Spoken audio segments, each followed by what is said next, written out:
తులారాశి వారికి ఈరోజు సన్నిహితులు అన్నిటా కూడా సహాయాన్ని అందిస్తారు. ఆకస్మిక ధనలాభ సూచనలు, ఆలోచనలన్నీ కూడా కార్యరూపం ధరిస్తాయి.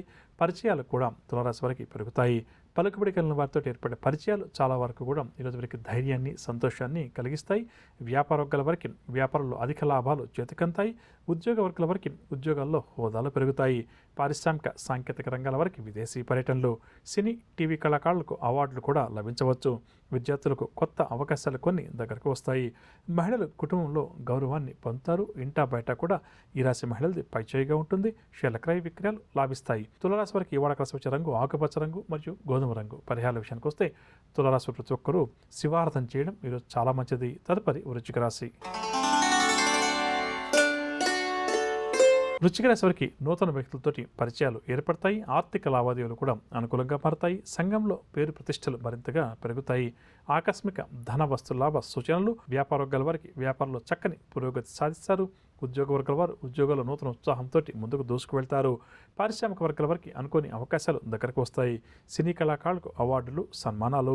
విద్యార్థులు సాంకేతిక విద్యా అవకాశాల్లో ప్రవేశం లభించడం వల్ల ఆనందంగా గడుపుతారు. మహిళలు శుభవార్తలు అందడం వల్ల వారు కూడా ఆనందంగానే ఈరోజు గడుపుతారు. షేర్ల క్రయ విక్రయాలు లాభిస్తాయి. వృశ్చిక రాశి వారికి ఈ వాడ కలిసి వచ్చే రంగు ఆకుపచ్చ రంగు మరియు తెలుపు రంగు. పరిహారాల విషయానికి వస్తే వృశ్చిక రాశి వారు ప్రతి ఒక్కరు కూడా శ్రీ వెంకటేశ్వర స్వామి వారిని పూజించడం చాలా మంచిది. తదుపరి ధనురాశి.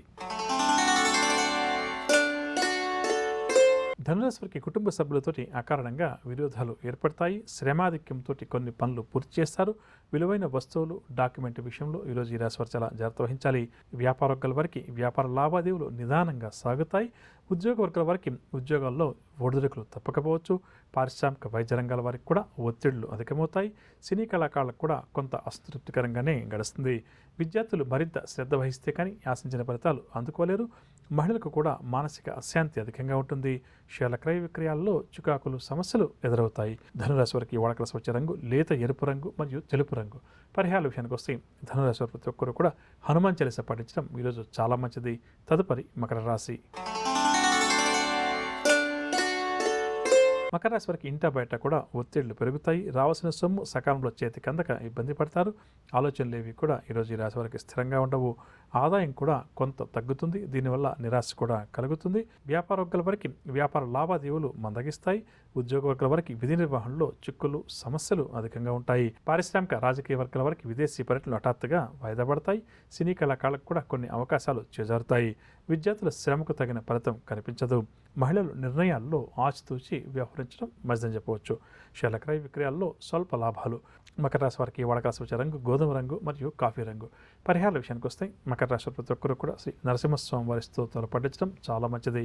తదుపరి కుంభరాశి. కుంభరాశి వారికి ఆర్థిక విషయాలు సంతృప్తికరంగా ఉంటాయి. కొన్ని సమస్యలు తీరి ఊరట కూడా చెందుతారు. చిన్నటి మిత్రులను కలుసుకుని వారితో సంతోషంగా గడుపుతారు. వ్యాపార వర్గాల వారికి వ్యాపారాలు లాభిస్తాయి. నూతన పెట్టుబడులు కూడా చేతికంతాయి. ఉద్యోగ వర్గాల వారికి ప్రమోషన్లకు సంబంధించిన సమాచారం చేతికంతుంది. పారిశ్రామిక సాంకేతిక రంగాల వారికి సంతోషకరమైన విషయాలు కొన్ని తెలుస్తాయి. ప్రధానంగా నేటి కాలంలో మనందరం కూడా అందరం చెప్పొచ్చు, మీరు నేను కాదు కానీ అందరికి కూడా ప్రధానంగా ఈ పని ఒత్తిడి అంటాం కదా, అది అధికంగా ఉండడం అంటే స్ట్రెస్ ఫీల్ అవుతుంటాం. లోపల పైకి పనిచేస్తుంటాం, మాట్లాడుతుంటాం, కానీ విపరీతమైన ఒత్తిడి భరిస్తూ ఉంటాం. ఆ తర్వాత ఏంటంటే ఆ ఒత్తిడి తట్టుకోలేక కొంతవరకు మనము అనారోగ్య సమస్యలను ఎదుర్కోవడం. దీనివల్ల ఏంటంటే జీవితంలో డబ్బు ఉన్నా, ఉద్యోగం ఉన్నా, వ్యాపారం ఉన్నా కూడా అనుభవించలేకపోవడం అధికంగా జరుగుతుంది. అటువంటి వాటి కోసం మనం నివసించే ఇంట్లో కావచ్చు, పనిచేసే కార్యంలో కావచ్చు, చిన్న చిన్న వాస్తు మార్పులు చేసుకుంటే ఏంటంటే ఆ పని ఒత్తిడి ఏదైతే ఉందో అది తగ్గుతుంది. మన లోపల మనసులో ఏవైతే లేనిపోని భయాందోళనలు, స్ట్రెస్ ఉంటుంది. అంటే ఉదాహరణకు సాఫ్ట్వేర్ ఇంజనీర్స్ని తీసుకున్నాం అనుకోండి, వారికి ఉద్యోగం వచ్చేదాకా ఉద్యోగం ఎప్పుడు వస్తుందా అని వారు ఒక రకమైన ఒత్తిడిని అనుభవిస్తుంటారు. ఆ ఉద్యోగంలో చేరిన రోజు నుంచి ఆ చేస్తున్న ప్రాజెక్ట్ ఎప్పుడు పూర్తయిపోతుందో, ఎప్పుడు మేనేజ్మెంట్ వారు సడన్గా సాయంకాలంగా పిలిచి ఇంక ఇంటికి వెళ్ళిపోండి, మీ ప్రాజెక్ట్ అయిపోయిందని చెప్పేసి నిర్దాక్షిణ్యంగా చెప్పి పంపించేస్తారో ఈ భయం అధికమవుతుంది. అంటే ఏంటి, ఇక్కడ ఉద్యోగం రానంతకాలం ఉద్యోగం రాలేదు అని చెప్పేసి మనకు ఒక ఆందోళన, ఒత్తిడి. అయితే ఉద్యోగం వచ్చిన తర్వాత ఆ ఉద్యోగం ఎంతకాలం ఉంటుందో తెలియక, ఎప్పుడు యాజమాన్యం వారు వాళ్ళని ఇంటికి వెళ్ళిపోమంటారో తెలియక, ఆ తర్వాత ఉద్యోగం దొరకడానికి ఎంతకాలం పడుతుందని చెప్పేసి భయాందోళనలు మరికొంతగా తయారవుతుంటాయి. ఆ తర్వాత ఉద్యోగం పోయిన తర్వాత తిరిగి ఉద్యోగం వచ్చేదాకా మరొక రకమైన ఒత్తిడి ఉంటుంది. ఈ విధంగా చూసుకున్నప్పుడు ఆర్థికపరమైన ఒత్తిళ్లు, ఆరోగ్యపరమైన ఒత్తిళ్లు, కుటుంబానికి సంబంధించి ఇలా రకరకాలుగా ఏర్పడుతుంటాయి కదా. వాటిని చిన్న చిన్న టిప్స్ అంటాం కదా, సూక్ష్మంలో మోక్షం, అటువంటి వాస్తు సూత్రాలు నేను ప్రతిరోజు కూడా ఈరోజు నేను తెలియజేసే ప్రయత్నం చేస్తాను. వాటిని ఆచరించి చూడండి, తప్పకుండా కూడా సత్ఫలితాలు కలుగుతాయని చెప్పవచ్చు.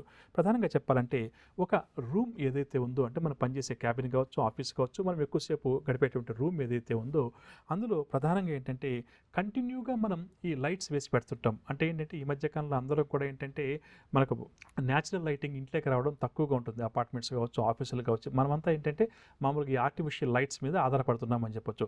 కంటిన్యూగా ఈ విధంగా ఆర్టిఫిషియల్ లైట్స్ అంటాం కదా, అంటే ఎలక్ట్రికల్ బల్బ్స్ అందరికీ చెప్పంటే ఇవి వేసి పెట్టి ఉంటాము. ఇప్పుడు ఏమవుతుందంటే అటువంటి గదిలో ఎక్కువసేపు ఉండడం వల్ల, ఎక్కువగా పని చేయడం వల్ల ఏంటంటే తలనొప్పి, కళ్ళు కొంతవరకు స్ట్రెయిన్ అవ్వడం అధికంగా జరుగుతుందని చెప్పవచ్చు.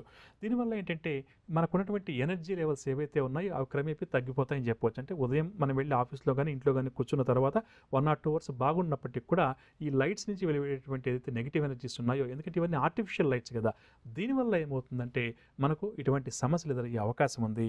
ఈ విధంగా అంటే ఇంకా అక్కడ ఆఫీస్లో మార్చుకోలేమండి, కిటికీలు లేవండి, న్యాచురల్ లైటింగ్ రాదండి అని చెప్పి ఎవరైతే అనుకుంటారో అటువంటి వారికి ఈ సమస్య ఉన్నప్పుడు ఏం చేయంటే ఆ ఉంటున్న గదిలో బ్లూ కలర్ లైట్ని వేసి పెట్టి ఉంచాలి. ఎంతవరకు వీలైతే అంతవరకు బ్లూ బల్బ్ను ఉదాహరణ తీసుకొని వచ్చి, అంటే నీలి రంగు వెదజల్లేటువంటి బల్బ్ అందరికీ అర్థం లేదా లైట్, దాన్ని తీసుకుని వచ్చి అక్కడ కొంతసేపు ఆన్ చేసి పెట్టడం, లేదా 24 గంటలు అక్కడ ఆన్ చేసి పెట్టడం వల్ల ఇతరత్ర ఆర్టిఫిషియల్ లైట్స్ వల్ల ఏదైతే మనకు ఈ స్ట్రెస్, తలనొప్పి, కళ్ళకు సంబంధించిన ఒత్తిడి ఉంటుందో అవన్నీ కూడా తొలగిపోతుందని చెప్పవచ్చు.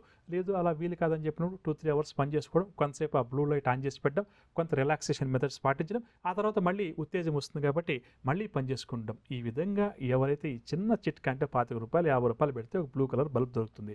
దాన్ని తీసుకొచ్చి మన ఆఫీస్లో కానీ ఇంట్లో కానీ బిగించుకోవాలి. ఎవరికైతే ఈ విధంగా స్ట్రెస్ అధికంగా ఉండి, నీరసం అధికంగా ఉండి, పనిచేయడానికి శక్తి లేక ఇబ్బంది పడుతున్నారో అటువంటి వారు ఈ పరిహారాన్ని పాటించడం చాలా మంచిది. అదే సాధారణంగా గాలి వెలుతురు ఎవరికైతే వస్తుంటుందో, స్వచ్ఛమైన గాలి వెలుతురు, అటువంటి వారికి ఇంత పెద్ద సమస్యలు ఉండవు. మీరు కావాలంటే పరిశీలించుకోండి. కేవలం ఎవరైతే సెంట్రల్ ఏసీలో కూర్చొని 24 గంటలు లైట్స్ కింద అంటే న్యాచురల్ లైటింగ్ లేకుండా ఈ విధంగా విద్యుత్ పరికరాల కింద కూర్చొని పనిచేస్తూ ఉంటాము, ఎప్పుడు కంప్యూటర్ ముందుకు పెట్టుకుని పనిచేస్తుంటాం, అటువంటి వారికి ఇటువంటి సమస్య వచ్చే అవకాశం అధికంగా ఉందని చెప్పవచ్చు. ప్రధానంగా మళ్ళీ ఉదాహరణ అంటే సాఫ్ట్వేర్ ఇంజనీర్స్, సాఫ్ట్వేర్ ఆఫీస్ అన్నీ కూడా ఈ మధ్యకాలంలో ఇలాగే ఉంటున్నాయి కాబట్టి ఇక్కడ ఈ మధ్యకాలంలో అపార్ట్మెంట్స్లో నివసించే వారికి కూడా ఈ సమస్యలు అధికంగా ఉన్నాయి. కాబట్టి గాలి వెలుతురు ధారాళంగా రాని చోట మనం కృత్రిమంగా ఏర్పాటు చేసుకుంటాం. అటువంటి చోట బ్లూ కలర్ లైట్ ఏదైతే ఉందో ఎంత ఎక్కువగా వాడితే అంత మంచిదని చెప్పవచ్చు. అదేవిధంగా ఎవరికైతే అనారోగ్య సమస్యలు దీర్ఘకాలంగా ఉంటూ బాధపడుతున్నారో, రకరకాల సమస్యలు, అది బీపీకి సంబంధించింది కావచ్చు, గుండెకి సంబంధించింది కావచ్చు, కీళ్ళ నొప్పులు, కాళ్ళ నొప్పులు, ఈ విధంగా ఏదో ఒక అనారోగ్య సమస్య వల్ల ఎవరైతే మన ప్రేక్షకులు కానీ వారి కుటుంబ సభ్యులు కానీ ఇబ్బంది పడుతున్నారో అటువంటి అప్పుడు ఏంటంటే ప్రధానంగా ఏంటంటే అటువంటి వారు నిద్రించే రూమ్ ఏదైతే ఉందో అంటే వారి బెడ్రూమ్ లేదా వారు ఎక్కువసేపు సమయాన్ని గడిపేటువంటి రూమ్ ఏదైతే హాల్ కావచ్చు, లివింగ్ రూమ్ కావచ్చు, ఏదైనా కూడా కావచ్చు, అక్కడ ఏం చేయంటే ప్రధానంగా వారు గ్రీన్ కలర్ లైట్ని ఎక్కువగా కూడా ఉపయోగిస్తూ ఉండాలి. అంటే గ్రీన్ కలర్ బల్బ్ దాన్ని కొనుక్కొచ్చి లేదా రూమ్ సైజుని బట్టి 2 బల్బులు కొనుక్కొని వచ్చి ఆ బల్బ్ కొంచెం ఆన్ చేసి పెట్టామనుకోండి, క్రమేపీ వారికి అంటే దీర్ఘకాలిక అనారోగ్య సమస్యల నుంచి బయటపడడానికి వారికి ప్రధానంగా ఏంటంటే వారికి ఈ హీలింగ్ ప్రాపర్టీస్ అంటాం కదా, అంటే రోగ నిరోధక శక్తి ఏదైతే ఉందో అది పెరగడానికి అనమాట. అంటే మనకు రోగం వచ్చింది అన్నప్పుడు దాన్ని నిరోధించే శక్తి మనకు కావాలి. అటువంటి శక్తి త్వరితగతిన వారికి లభిస్తుంది. దీర్ఘకాలిక సమస్యలు ఏవైతే ఉన్నాయో వాటి నుంచి బయటపడడానికి మంచి మార్గాలు మనకు లభిస్తాయని చెప్పి చేయాల్సిందంటే గ్రీన్ కలర్ ఆకుపచ్చని రంగులో ఉన్నటువంటి బల్బులు తీసుకొచ్చి ఆ వ్యక్తి కానీ, ఆ రోగి కానీ, లేదా ఆ కుటుంబ సభ్యుడు ఎవరైతే ఉంటారో అక్కడ ఎప్పుడు కూడా ఆన్ చేసి పెట్టాలి. ఈ విధంగా పెడితే ఏమవుతుందంటే అతనికి ఈ రోగాన్ని ఎదుర్కొనే శక్తి దానంత కదా వస్తుందని చెప్పవచ్చు. అందువల్ల చూడండి మనకి ఎక్కువగా హాస్పిటల్ వాటికి వెళ్ళినప్పుడు కర్టన్స్ ఇవన్నీ కూడా ఎక్కువగా గ్రీన్ కలర్ ఉంటాయి.